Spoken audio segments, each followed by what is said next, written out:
On Texas football fam, how we doing tonight? Good Tuesday night to everybody. This is the Tuesday night live stream. I'm Jeff Howe, joined as always on Tuesdays from now on, 7 o'clock sharp by CJ Vogel. This live stream is brought to you by Andy Ludicky and My Perfect Franchise. Tell you more about Andy Ludicky and My Perfect Franchise later in the show. CJ, I see NIL and RevShare already chiming in. Baseball, don't pull an LSU, please.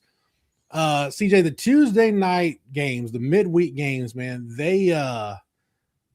they can be rough because maybe you had some pitchers over the weekend that you didn't get in and you want to get them some work, and the other team wants to get pitchers some work, and man, your opponents aren't great.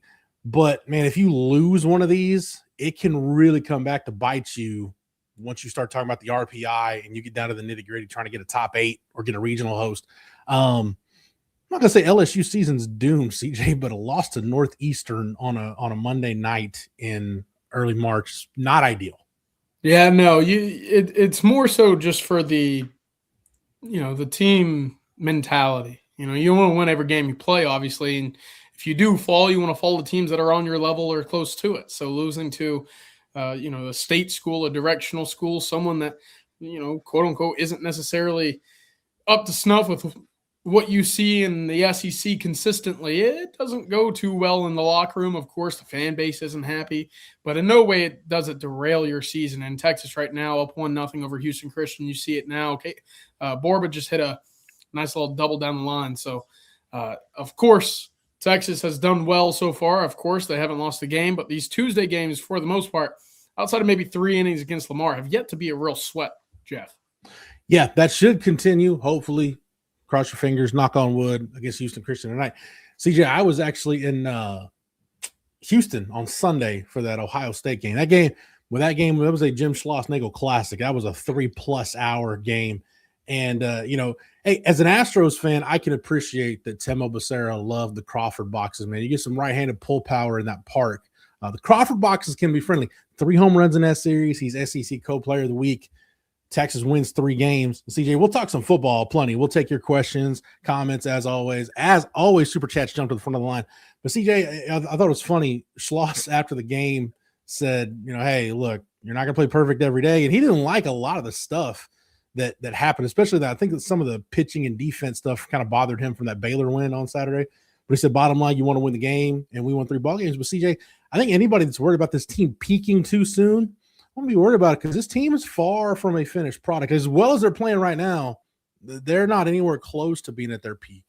Yeah, and that's kind of, for the rest of the country should be a little scary, right? Because the starting pitching has been phenomenal. There's been timely hitting. Of course, what we saw over the weekend was that back half of the lineup that really got the job done. You mentioned Temo Becerra. I mean, we know Anthony Pack has been a guy that's been getting on base. Now we're seeing it from Andrew Ermis. Jonah Williams is getting back into the rotation as well. And of course, when you have a guy like Carson Tenney and Aiden Robbins, Jeff, I mean, things tend to go a little easier up at the top. So as long as Texas can continue to get productive at-bats, and Andrew Ermis, speaking of the Devil, just hit a RBI single. Texas now up 2-0 over Houston Christian at the moment. But point being, things are moving in the right direction, of course, and they're far from being the best that they need to be for this season. I'll tell you something funny that happened on Sunday. It was the first time we got to talk to Jonah. And CJ, you talked to Jonah before. He's not a man of many words. And he's always in like game mode because he comes up to do his media. And we're doing it like on the field at Dakin Park, like right in front of the dugout. And Jonah comes up to do media, and like everybody's got their phones or cameras ready. And Jonah like just sits there, like has his glove still on, like pops his glove like he's getting ready like to take the field. Like, Jonah, we're doing media. Like you can put, we're not field. You don't have to field ground balls right now, but we're just doing some media. So I appreciate the fact that Jonah Williams is always ready, even when he's doing media, he's getting ready to shag fly balls or do whatever it is he does. It's funny. After the Texas A&M game, he was walking off the field, and it was the last game of the season at home, right? So I asked him, I was like, hey man, next time I see you, hopefully it's over at the Dish. And he looks at me and goes, cannot wait. So he just always stays ready, to your point, Jeff. And I mean, that kind of speaks to who he is as a competitor as well. Man, that's, it's I didn't plan on talking about this, but since we're here, might as well. The interesting thing with Jonah, and he said he's met with Sark already and he's got his schedule for spring ball. He didn't want to reveal what he said they've got a plan on how he can be involved in spring practice and still do his thing with the baseball team. But most of the comments, I see comments on social media, obviously on the forum over on TexasFootball.com, that say, hey, a guy that's, got high draft pick potential as a safety, why are you letting him mess around with baseball? And my answer to that is, well, because he's got high draft pick potential in baseball too. It's not just he's a football player who just so happens to play baseball. Like CJ, I say it all the time, man, but that's how unique it is. And I hope people really grasp it. Like, this is a guy that has a chance, like legitimate pro potential in two sports. You just don't, it's not something that you see very often anymore. No, you don't. And the opportunity to play both at a school like Texas is very unique. It's very rare, right? So look, I think if you're able to do both and it doesn't hinder your ability to play one or the other, go for it. As we've seen with Jonah, as long as he is healthy, he is a big-time contributor on both the gridiron and the diamond. I mean, he's hitting 316 already this year. I know that doesn't necessarily mean a lot. He hasn't played necessarily as much as everybody else, but that's not an easy thing to do against anybody, right? And he did that against SEC pitching as a true freshman as well. And when we've seen him on the field sparingly on the gridiron, look, I think we all see the potential and what he could be with a full head of steam moving forward as well. Yeah, Jason asks, is there any indication if Jonah is going to put his emphasis one way or the other? I think that's the beautiful thing right now. He doesn't have to yet. Right. So until there comes to a point where one of two things will happen if he gets to that point. Either his body will respond to the dual sport strain in such a way that he'll have to pick one, or it hasn't gotten to this point, but I could see one of the two coaches, either Schloss or Sark, saying, look, we love you, but we can't keep doing both. Like, you gotta be in or out. Like, we gotta have our plan. And CJ, I don't, given the roster volatility in both sports, like, I don't know that either coach would be willing to just, move on and say, Jonah, hey, pick one and we're okay if we lose you. I think that's part of the reason why he had made a decision. Like, both those guys, like, hey, as long as he wants to do it, he's capable and willing and he's performing, there's no reason to make him decide. No, I agree. Again, if he is willing and able to play both without the hindrance of another sport, go for it. And I don't think Sark or Schloss would look at it and say, I would prefer not to have him on my roster. He's that talented. Yeah. Texas dude says, if he maintains being a backup, will Jonah decide? Look, he was a backup last year because he was a true freshman in football.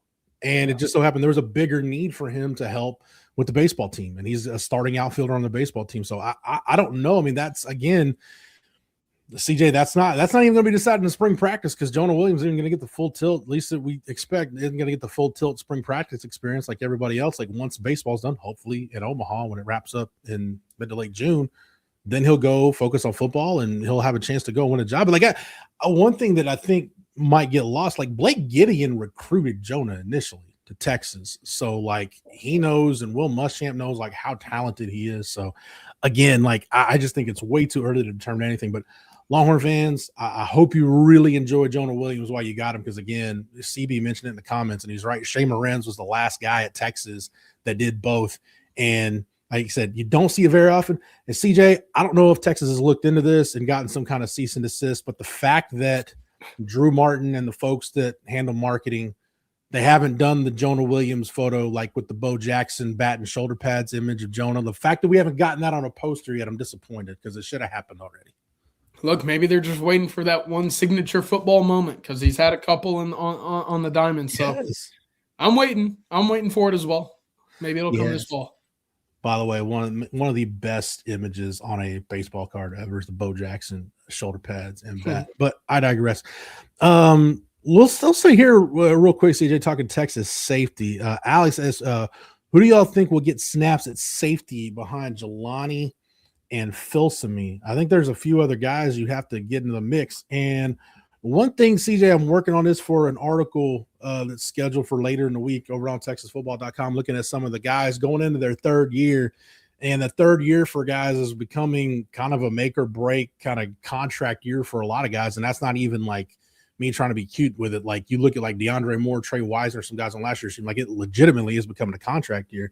Mm-hmm. Xavier Filsaime is one of those guys. And I think the fact that he's going to get some work in the nickel this spring because physically he profiles like a nickel that Will Muschamp has traditionally had.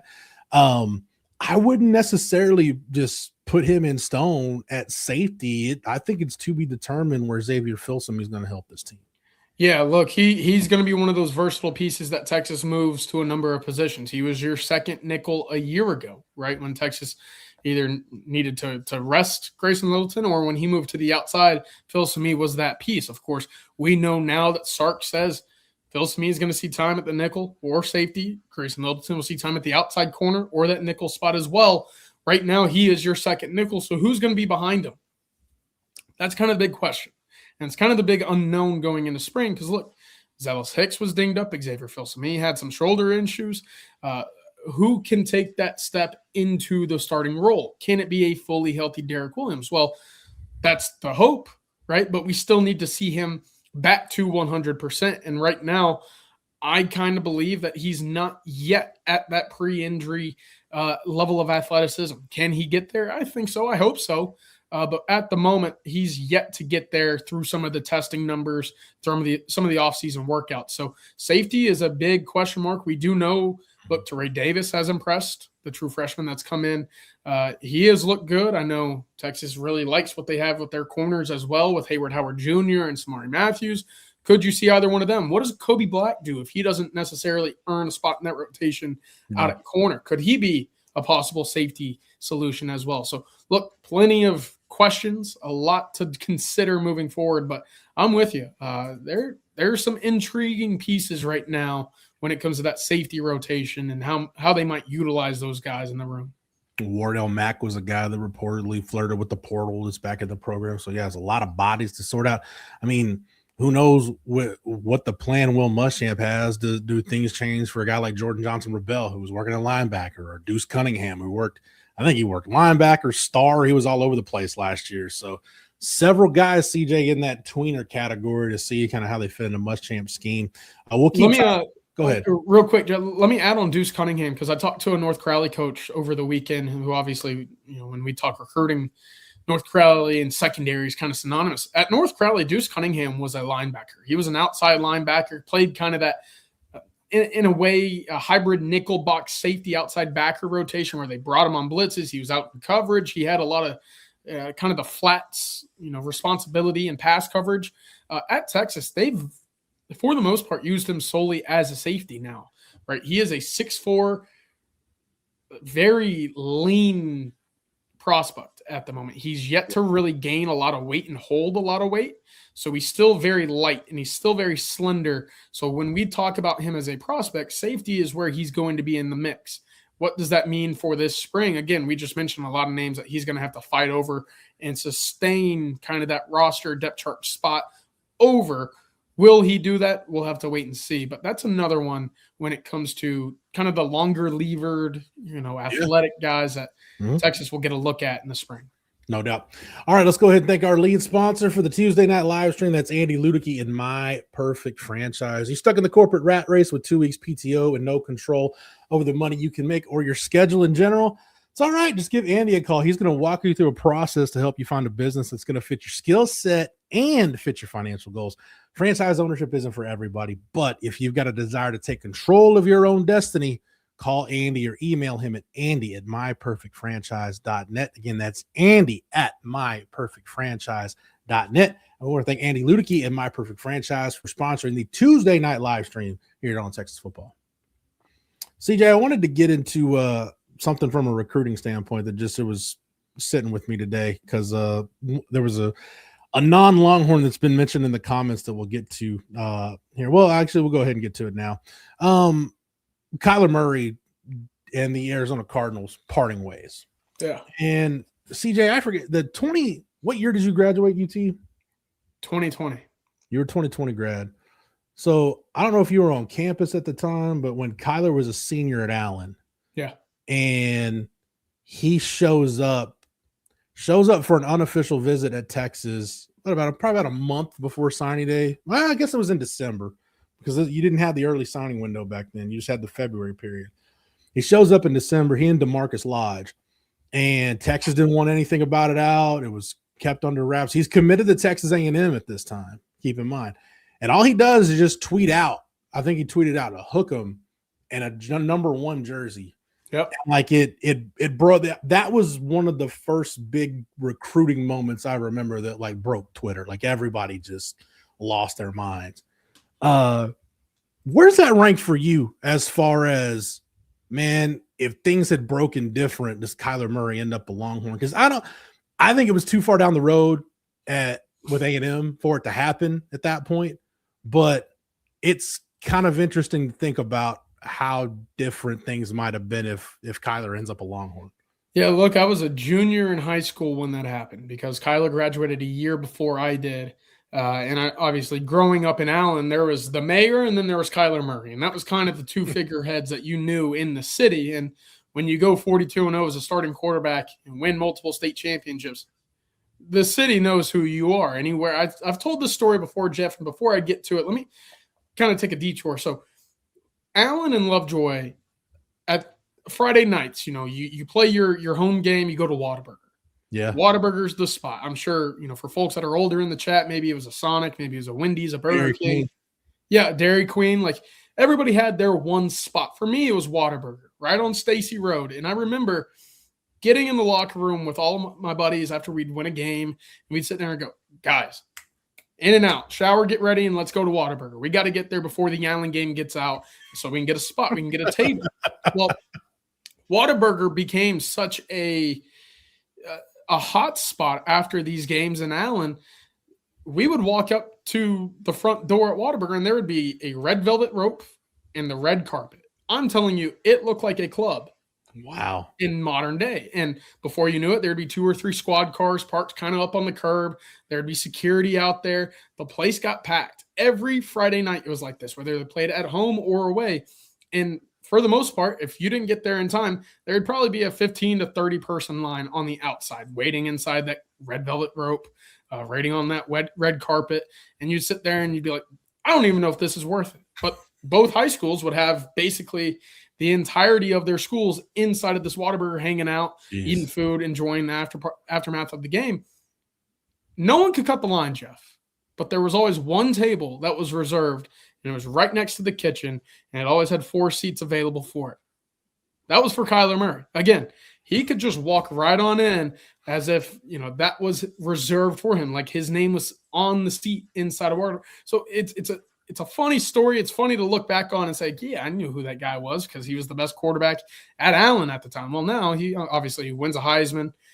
Everything goes on with A&M and Oklahoma, Heisman, and now he's off to the league. But I always thought that was funny. But when that came out and it kind of the flirtation of him, visiting Texas, is he going to flip to Texas? Can Texas really have a chance to get him in their recruiting class? I remember talking to a few buddies at Allen who were on the team, and they just go, no shot. There's no way he's not going to A&M. His dad loves A&M. His family loves A&M. He is dead set. But I remember sitting there saying, and for obviously before that conversations happened, I saw the tweet too, Jeff, and I was like, Jeff? I was like, that would be the best quarterback I've seen since Colt McCoy at Texas, and it wouldn't be remarkably close. Yeah. I remember covering it, and Jerry's might have better recall on this than I do because he was really, really close to that recruitment. And I just remember hearing that, okay, he and DeMarcus Lodge are going to be on campus. They're on campus today, and nobody say anything. Don't let it get out. Just they'll break it on. Kyler let it out on his own time. Man, when he tweeted that, dude, it was like A&M fans are in a tizzy. Texas fans are in a tizzy. Like, oh my gosh, is he flipping? And I'm with you. Like, I think from what I remember, I think maybe the family was a little surprised that Texas didn't push hardly at all. That was when Sean Watson was the offensive coordinator. And maybe if they had, maybe things, I'm not saying things might have gone different, but maybe that visit would have been more than just, hey, let's kind of just go here and see what happens. No commitment to do anything or intention to do anything or anything like that. But I just think it was too far down the road. I don't think at that point, and guys make their own decisions. I just don't know at that point, CJ, that Kevin Murray could have let his kid decommit from A&M that late in the process and flipped anywhere, let alone flip into Texas. Which is probably a fair point, right? And looking back, and well, I guess you see it today, right? Some of these late flips from rival schools to rival schools. Obviously, NIL is more involved, but what could have been? Texas ended up with Matthew Merrick in that 2020 or 2015 class. The next year, they ended up signing Shane Buechele. So I don't know how much things would have changed. Could it have potentially saved Charlie Strong's tenure at Texas? I mean, who knows? But that's a tough one I would look back on. With Sean Watson as the offensive coordinator, in my opinion, probably not. Matter of fact, I would almost say surely not. But I would kind of like to have seen what would have happened. That 2015 recruiting class, that was just that was a kind of its own unique organism, because I think, as good as A&M's class was that year, Texas ended up having a top 10 class. Yeah. But man, if Kevin Sumlin had just not botched his defensive coordinator search, I think it was maybe Mark Snyder was the defensive coordinator, and then he went out and hired John Chavis. If he'd have done it earlier, Malik Jefferson might have been an Aggie, and then do Chris Boyd and Holton Hill follow him there, and how much stuff is at that point? Now, that 2015 class is Kyler, Dalen Mack, Malik Jefferson. That was the Malik Jefferson recruitment, CJ. It was one of those that, even though it didn't work out for Charlie Strong in the end, that was like, dude, he needed that, in the worst possible way. He needed something good on the recruiting trail. And, that December, that was about as close of a Texas A&M battle, quite frankly, as I've ever covered since I've been covering recruiting in the Texas market since 07, 08, however long I've been in it. And really, I think if Kevin Sumlin had just had his ducks in a row, Malik Jefferson might have been an Aggie, but he wasn't. And Malik ends up a Longhorn, and the rest is history. It's funny looking back at that class, right? It produced some really talented guys. Deshaun Elliott, Charles Minihue, no doubt. They could scout talent to an extent, right? Maybe not the quarterback position, but they got some dudes in the door that could really play football. And what's funny, Anthony Wheeler was a part of that 2015 class as well. And you sit there and you look at the tandem between Anthony Wheeler and Malik Jefferson. You say, good Lord, this is kind of, that prototypical linebacking combination that you want, a downhill guy with a guy that can range and kind of play everything with Malik. And I remember talking about Kyler Murray. They played Skyline versus Allen, a playoff game, probably round 3, maybe 4 at SMU in 2015. I guess it was 2014. It was Kyler's senior year. And I remember going to that game. We had already lost in the second round like we did. And I remember going to that game, obviously, because, I wanted to see the Texas commit, and I wanted to see Kyler Murray because he's the greatest I've ever seen play the quarterback position at the high school level. Well, Skyline and Allen are duking it out. It's a close game. And at some point, Kyler throws an interception. Allen's going in probably on the Skyline 30, going in to score. There are 30 yards to go. He throws an out route. It's late, gets picked off. And, you see how quarterbacks take the angle to kind of cut off, the outside corner or whoever it was down the sideline. And for the most part, they try to angle it so that they meet together on the sideline, close them on in, push them out of bounds, get the tackle. Kyler took 3 steps and just walked back to his sideline. I said, that was the wildest thing I've ever done. And with Kyler being the athlete that he is, running 4.3, 4.4, or whatever it could have been, probably could have had him around midfield. Yeah. He took 3 hard steps. He gave up. He walked to the sideline. I said, that was crazy. I've never seen a quarterback give up on a play quite like that. Well, Skyline kicks off. The next play, 75-yard Kyler Murray scramble touchdown. I said, okay, I'll give him a break because he can do exactly that. But I was in awe at the time, and I was in even more shock after he did exactly what he did on the following play. I think I found the tweet. Oh, apparently I don't think the tweet exists anymore. It may have been wiped from the Twitter machine. Let's see. I'm trying to. Yeah, it's this page doesn't exist. I was trying to find it because I was going to send it to Matthew just so we could put it up there and reminisce. But no, you're right.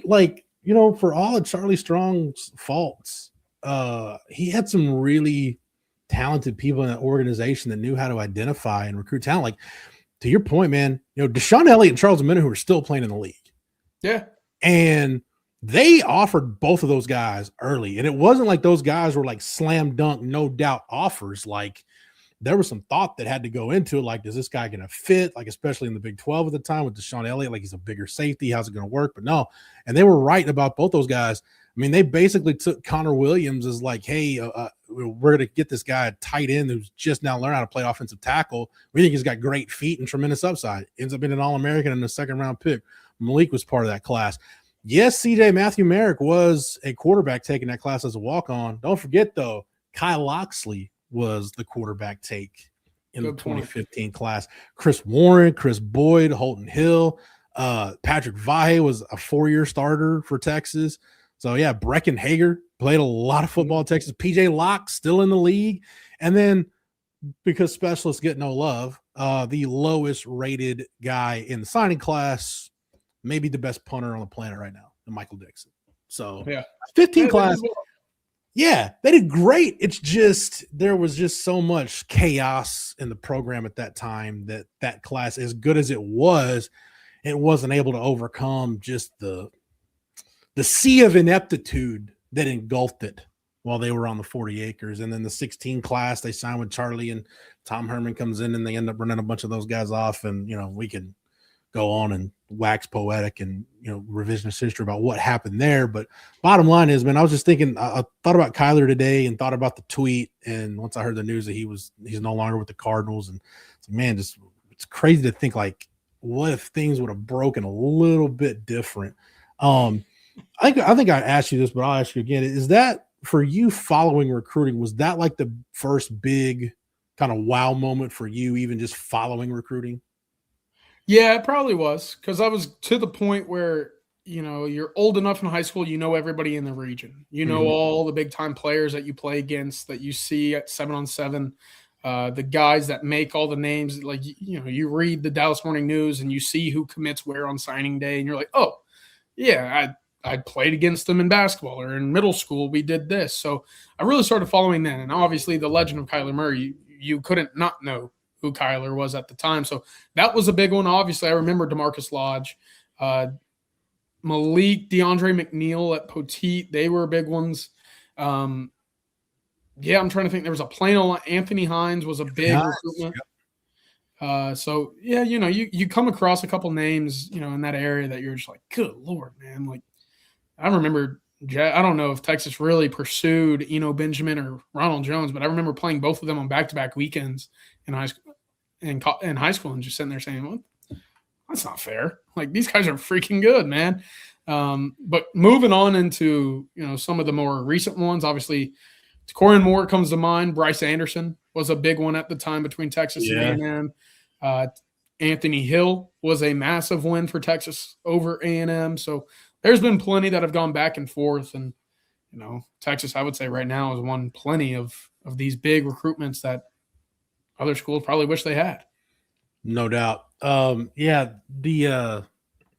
was just thinking about quarterbacks, and man, if you want to get Bobby Burton half hot, talk about the 2016 quarterback situation. Because as good as Shane Buechele was, and I love me some Shane Buechele, Bobby's always, anytime I mention Shane Buechele, Bobby's the first to remind me, hey, Texas also had Jalen Hurts at that same camp when they offered Shane. And Sean Watson decided he didn't want Jalen Hurts. He wanted Shane Buechele. Well, love me some Shane Buechele, but I mean, the Heisman finalist and the Super Bowl MVP. I mean, it's Buechele's career, CJ, only pales in comparison to one of the top handful of quarterbacks in the world right now. Yeah, that's an unfortunate loss, and yes, thank you, Matthew. Thank you. Yes, that was for you. Yes. Yeah. Way to go, Matthew. Jeff, while we're on the topic of Buechele, I have another story from, I guess, my high school days, because, again, he graduated in 2016. He was committed to Texas, I think, relatively early in that cycle. I ended up playing at a tournament, a high school preseason tournament in baseball, at Arlington Lamar. And I remember very vividly, I was catching at the time, and we were in the dugout before we took the field, and we're like, hey, that kid over there, whatever number 7, I think, he's the quarterback committed to Texas. I kind of get giddy, right? I'm sitting there saying, oh, no way. Like, obviously I knew his dad was big in the baseball world, and Shane himself wasn't a bad player. Well, he walks up to hit probably 4th batter of the game, and I'm sitting there catching, and I see fastball go right down the middle, strike 1. Fastball right down the middle, strike 2. And we called another fastball right down the middle, and before I caught it, I just hear, shoot. He walks right on back to the dugout. I just go, what? He just watched 3 straight pitches right down the middle and went back and took his seat. And I go, hopefully he's a better quarterback. That was my takeaway from that game. Yeah.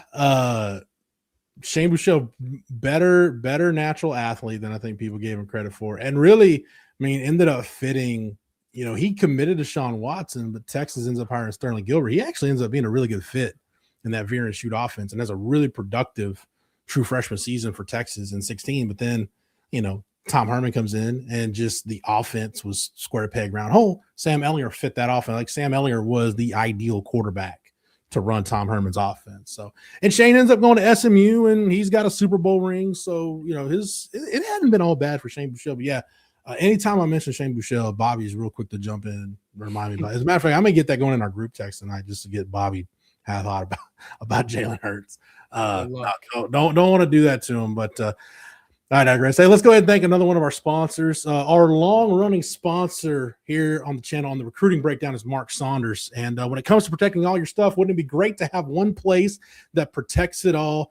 Here's some good news, folks. Texas Allstate agent Mark Saunders is the only insurance agent.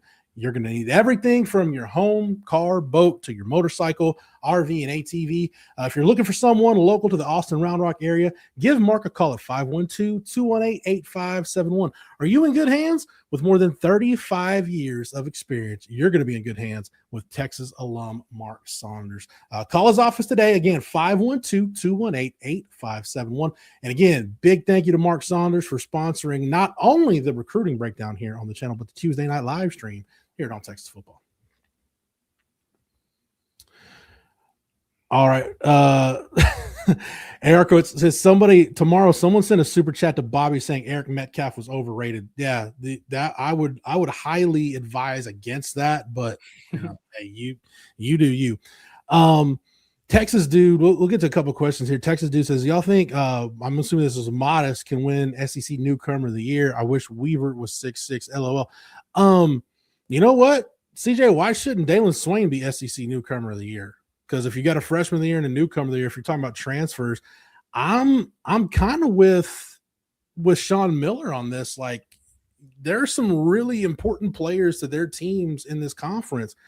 I don't know there's one player in the SEC this year that has meant more to his team than Dalen Swain has meant to Texas. Yeah, I think that's a great point. And for folks that follow basketball pretty heavily, you've seen his name climb in NBA mock drafts basically the entire season. And some of those metrics of how efficient he is, his points per possession, his steal percentage, just overall offensive efficiency with him kind of commanding the point for the Longhorns, it's as good as anybody in the country. And so, yeah, what would this team be without him? That is a great question. And it's one I don't really want to ponder too much, Jeff, because I don't think I'd like the hypothetical outcome of a Dalen Swain-less Texas. So I don't either. He should absolutely be in this conversation. I had the argument the other day. He should be right in that conversation with a Hawk from Florida, Darius Acuff, some of these big-time names for first or second team All-SEC. Oh, no question. Yeah. You look at what he's done in Texas's biggest games, averaging, I don't know what his SEC numbers are, but he had a run where he was averaging about 27 or 28 points over the first 5 games that Texas played in the conference. So without a doubt, one of the most impactful players in the conference, and for Texas, definitely the heartbeat of this team. Also for fans that are looking for some good news on whether or not he'd return for next year. I hate to be the bearer of bad news here, but I'm going to tell you there's probably a 0% chance, given how quickly he's risen, that he's coming back. Yeah, it's it's been great that he's been that good for Texas. But again, if he's guaranteed to go like in the top 20, you have to go. I agree. The thing that there's two things though that I think are really at play here. And yes, I'm saying this selfishly because I want Dalen Swain for one more season at Texas.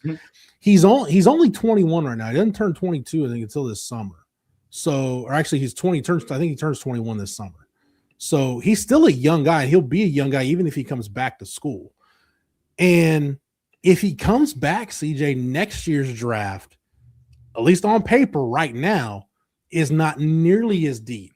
That's true. This draft, when you look at, Peterson and DeBonsa and Acuff and like go on down the line, Boozer, this draft, it's going to be, I don't know if it's going to be quite as top heavy as last year's draft, but it's going to be pretty dang top heavy. It's going to be pretty dang deep. Dalen Swain could very easily come back and improve his draft stock and be a lottery pick or like mid to high lottery next year. Yeah. Look, we kind of had this similar conversation with Trevor Gooseby, where if, those reports and mock drafts and kind of projections say that you're a first-round pick, I think you have to go. Now, then you have the other, considerable factors as well, right? Is your brother coming to play at Texas? Well, that ended up being the case. Well, you also get one more year with Arch Manning, and how much will Texas pitch to keep you back on campus? How much could your potential rise? What do you have in your bag that you could still develop in? So, it's not apples to apples there, but I do think for Swain, look, that NBA money is just different. Yeah, it is. The difference is, and CJ, this following the league, it's almost like if a guy is in the draft as a true senior, even if he's good, even if he's still young. And by the way, I had to double check myself. Yes, Dalen is 20 right now. He turns 21. He turns 21 this summer. His birthday is on July 15th. So he's even young for his class. But if a guy's in the draft as a fourth-year senior, it's almost like, okay, what's wrong with him? Yeah. Why was he in college this long? Unless it's like an undersized guard, but that always comes up. Yeah. So it's interesting the way it works out. So, yeah, he could very easily be gone. I hope not. But there is an argument to be made for him coming back for one more season at Texas. Let's go. Hey, we got a super chat. Let's go ahead and get to this. Sailor Joe, thank you so much for the super chat. Said, listen to On3's top 10 juicy games for 2026. Texas versus A&M at number 10. CJ, you're close with them. Andy and Ari. What do you think it says about A&M if they still can't beat Texas this upcoming year? CJ, I think it's a bigger deal. Not that it's not a big deal for Mike Elko. I think it's a bigger deal if Brent Venables can't beat Texas than it is if Elko can't beat Texas. I kind of agree with that. The only caveat I would have to it, Jeff, is if you're Texas A&M, you're in a position now where you want to compete. You have Marcel Reed back for his third year as your starting quarterback, and 2 of the 3 of these games that you would have played Texas would be on your home turf. That's the only, kind of main factor I would have for Venables. Look, you've scored 0 touchdowns in 3 of the 4 games that we've seen over the last 4 years against Texas. How many of those did you have a fully healthy quarterback? I think you can look at and say, well, Michael Hawkins wasn't great. John Mateer had hand surgery the year before. We know 4 years ago they were basically throwing a guy out like me to play quarterback, and evidently that's what turns into a 49-0 beatdown. The 1 year in which you had a quarterback that was fully healthy was Dylan Gabriel, and we don't need to go down that path, right? But we don't. You understand, for A&M, you've been fully healthy. You've had everything to play for, whether it be a spot in the SEC championship, whether it be an undefeated regular season for the first time ever, and you couldn't do either. So for A&M, you get Texas at home again with a third-year starting quarterback. A lot of players did leave, but you're still talented. You did well in the portal. That has to be a must-win for A&M. Yeah, it's Texas A&M. Like, you're going to be talented. Like, you're going to have one of the most, I don't know, probably 10 to 15 top talented in terms of talent, top 10 to 15 roster in the country every year. You should. And a lot of a lot of where they go is going to hinge on Marcel Reed. Like, has he hit his ceiling? Is there another level he can get to? I think what amplifies it, CJ, you just laid it out. It's where that game is, and it's what's been on the line in that game the last 2 years. 2 years in a row, it's been A&M, hey, win, and you're going to go play for an SEC championship, and you've lost to Texas twice. Yes. So that to me is the big thing. And plus, like you said, the home field adds to it. But man, Brent Venables to go 2 straight years against Texas without scoring a touchdown in that game. And for your fan base now, keep in mind, you lost the Nebraska rivalry a long time ago. There's probably a generation of OU fans that don't even really truly understand what that game used to be, OU Nebraska. And you don't have Bedlam anymore. Like, Texas is it. That's all you've got. And at least A&M, at least you've been in the SEC long enough where if you play, in LSU, there's some history there. If you play, even in Arkansas, there's plenty of history there. Oklahoma just doesn't have anybody, I think, that even comes close to measuring up to how that fan base feels about Texas. There's just not that secondary rivalry for them right now. I agree. And, if you're Texas, you obviously want to keep winning these games, but against your rivals, you always want to keep a leg up. And right now they're doing exactly that against both of them.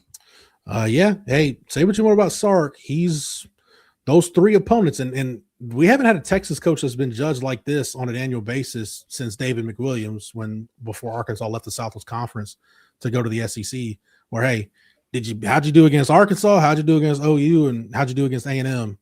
The last 2 years, Sark's been really good against those 3 teams. Sailor Joe, thank you for the question. We can keep talking about that. But CB asked a very important question, CJ. CJ, how old were you on December 5th, 1998, the last time Aggie played for a conference championship? Yeah, I know. There were moments in this chat, Jeff, on these live streams where I make people feel much older than maybe I need to. I was a year and a half old at that point. So Jeez. If you vividly remember that, I'm sorry for most of y'all. And I certainly, in my formative years, I have no idea what it looks like to see A&M play for a conference championship. Well, there might have been portions of the country that watched Sir Parker cross the goal line in overtime on a black and white TV. There might have been. I don't know. It was 1998. I was a freshman in high school, so I remember that. Only thing I remember about that season, A&M they played for the Big 12 championship and won it, but Texas won the game. It's a game where Ricky broke the rushing record. He broke Tony Dorsett's all-time rushing record, and then Texas beat the hell out of OU that year. That was the Doak Walker Memorial game when Ricky wore 37. So, 98 was a good year, CJ. I know you have zero recollection of it, but I'm sure Mama Vogel and the fam can remind you 98 was a good year. It's a good year for the Longhorns. Another gray hair grew as you were speaking, CJ. Yeah. I get the opposite of you, CJ. People are like, oh, CJ, how young are you? It's like, well, Jeff, I thought you're older than that. Like, well, how come you can't put Earl Campbell on the list of the best players you ever saw? I was like, I wasn't born yet when Earl was at Texas. I mean, look like it, but I wasn't around then. I was born in 83. Another really good year for Texas football. Let's see. Jason asked again, said, barring injuries, what does this year's Texas football team have to accomplish to be considered successful SEC championship natty? As long as we are, this is just me, as long as we are in the era of the 12-team playoff, get yourself in the tournament. I don't care how you get there. Just get yourself in the tournament. That has to be the goal at Texas every year. And given the resources, given the recruiting, that we've seen over the last few years, that I hate to say it's the bare minimum, but when you have a roster that looks the way that Texas has at the moment, not getting in the playoff with Arch Manning for 2 years in a row would be a failure. It simply would be. Now, what constitutes as success, I think, is up to interpretation. I said a year ago the goal for Texas should be adding a number to the wall at DKR. And what I mean by that is you either win the SEC or you win a national championship. That's a lofty goal.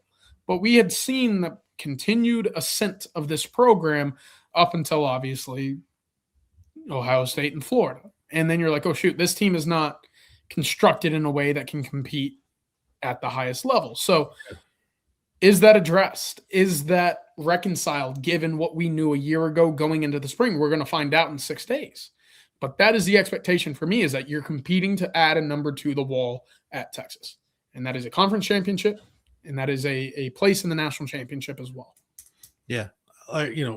Hey, if 9-3 gets you there, then so be it. If it takes 11-1 and you go 11-1 and you're there, great. That's fine too. That's what I like about the playoff system is now we don't have to throw out arbitrary win numbers. It's like, well, you need to get 10 wins. Okay, if you get 10 wins, you don't get in the playoff. Who cares? Yeah. Doesn't matter. Like you won 10 wins and you won the Citrus Bowl. That's fine, but that's not going to move the needle after you went to the semifinals 2 years in a row. Correct. And you won a Big 12 championship. And had a couple breaks gone differently against Georgia in Atlanta, you would have won an SEC championship. You were right there to win the SEC in your first year. So now I agree with you, CJ, 100%. Like you should, at this point where Sark has this thing, you should always be playing, like putting a number on the wall should be the goal. But to me, if you get back to the question, like to call it success, like, yeah, it was a success. I think it's a success if you just get into the tournament. And then from there, it's, well, was it a great year? Or was it a good year? At least the bar is, to me anyway, getting into the playoff. Yeah. So that's just the way I see it. All right. One more time. Let's thank our lead sponsor on the Tuesday night live stream. That's Andy Ludicky and My Perfect Franchise. Do you want control over your own destiny? If you do, then maybe franchise ownership is right for you. If you think that's the case, then just give Andy Ludicky a call. He's an expert at placing people in the right franchise that's going to fit your strengths and it's going to fit your finances. Franchise ownership isn't for everyone, but if you've got a desire to take control of your destiny, call Andy or email him at andy@myperfectfranchise.net. Again, that's andy@myperfectfranchise.net. And again, I want to thank Andy Ludicky and My Perfect Franchise for sponsoring the Tuesday night live stream here at On Texas Football. Real quick, Jeff, an update from the dish. It looks like it's Texas now up 7-1. I got the game going on in the backdrop right now. Texas has actually scored 2 consecutive runs on bases loaded infield hits over the last 2 at-bats with 2 outs. So, hey, all right, 6-1, excuse me. So the rally continues. I know ESPN Plus or whatever you're watching on right now from ESPN has a bit of technical difficulty, so you're just getting the home plate view. Of course, it's ESPN screwing up. Yeah, well, let me address it. I'm glad you brought that up because I think this is worth addressing because we hear this in the comments sometimes, especially stuff that ends up on SC. Like for the big sports, right? Like football, obviously, and men's and women's basketball. More often than not, it's going to be like on the network, proper ESPNU or something like that. But typically baseball and softball, especially when it gets to the SEC Network Plus broadcast, like, oh man, it's so low rent. Well, you got to keep in mind, like, because you don't have LHN anymore, like you don't get like the production truck driven in and like the full tilt, like ESPN experience. You got like a bare bones crew and students shooting this thing with cameras. Like that's pretty much what everybody's ESPN or SEC Network Plus setup is. So yeah, it's gonna be bare bones. So basically, if you're disgruntled with the quality of it, I mean, I guess you could fire off a tweet to CDC, but I don't know that there's going to be much to be done about it. It's some of these baseball broadcasts, CJ, I do understand they're working with a bare bones crew, but sometimes it can be a challenge getting through a baseball or softball game. Yeah, there's a lot of them. Anthony Pack with a 2-run double. So 8-1, it looks like it could be another short evening. Jeff, we've talked about how long some of these midweek games can go. Mm-hmm. We're kind of on pace right now for, what is this, 3 out of 4 midweek games to be run rules? Yeah. 2 out of 3 maybe. Must have been nice covering this year in person. Yeah, especially like I mentioned this earlier, like with the Jim Schlossnagle team. No team in the country takes more pitches than the team Jim Schlossnagle's coaching, whether that's been TCU or A&M or Texas. Yeah.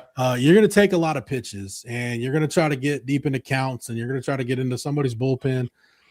And especially given the nature of Tuesday games, yeah, some of these Tuesday night games in the Schloss era can have the potential to really, really drag. So the run rule, I know the Leering Press on Deadline appreciates the SEC putting in the run rule now, which the way Schloss made it sound like it's not, man. It's kind of like,